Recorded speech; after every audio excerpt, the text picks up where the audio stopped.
I'm Rick Kaler. Thanks for joining me. The recently passed One Big Beautiful Bill, the BBB, was promoted as the largest middle-class tax cut in history. The price tag was $5 trillion. The pitch? Permanent, revolutionary relief for working families. The reality? A master class in tax theater. The first act of this legislative show is a reprise of the 2017 tax law, which included temporary cuts scheduled to expire in 2025. This bill makes the current tax rates permanent rather than reverting to higher pre-2017 rates. So the good news is no one faces a tax increase next year. But no one or very few people receive a genuine new tax cut. The real headline should be taxes remained unchanged, preventing a broad tax hike. The bill's second act includes a lineup of relief provisions touted as game changers. These include Trump accounts for babies, auto loan interest deductions, and no taxes on tips, overtime, and Social Security benefits, which were a very common campaign promise. Despite the marketing, the complexities and the loopholes around each of these provisions mean that many taxpayers will see little or no relief. The new Trump account, it's a savings vehicle for children. They're more restrictive and difficult to use than 529 college plans. The $1,000 starter gift from the government for newborns is unlikely to benefit children in families with acute financial needs. The no taxes on tips is a temporary measure expiring in 2028, and it applies only to federal income tax.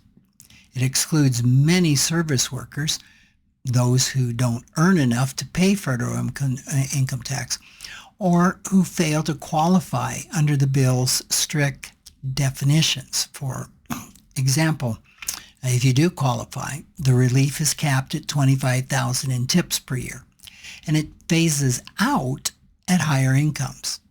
Tips automatically added to a diner's bill are not covered.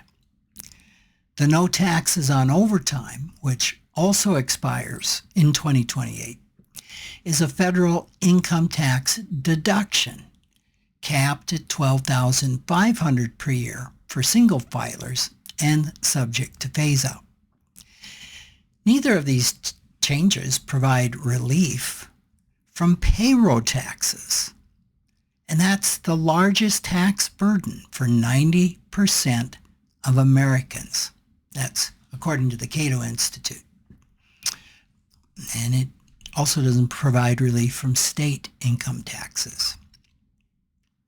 For Social Security recipients, the bill introduces a senior deduction of roughly $6,000 for individuals, $12,000 for couples. According to the Washington Post and the Social Security Administration data, this raises the share of recipients owing no federal income tax on benefits from the current 44% to approximately 88%. The expansion is significant, especially for low-income retirees. But higher income seniors with over $75,000 single and $150,000 in income for couples will continue to pay tax on a portion of their benefit. This will also expire in 2028. The partial exemption falls far short of the blanket promises made by politicians. The auto loan interest deduction, marketed as a middle-class tax relief, primarily benefits luxury car buyers. Why? There's a $10,000 cap, and reaching the $10,000 cap requires $100,000 or more of loans, which is achieved by only 1% of buyers.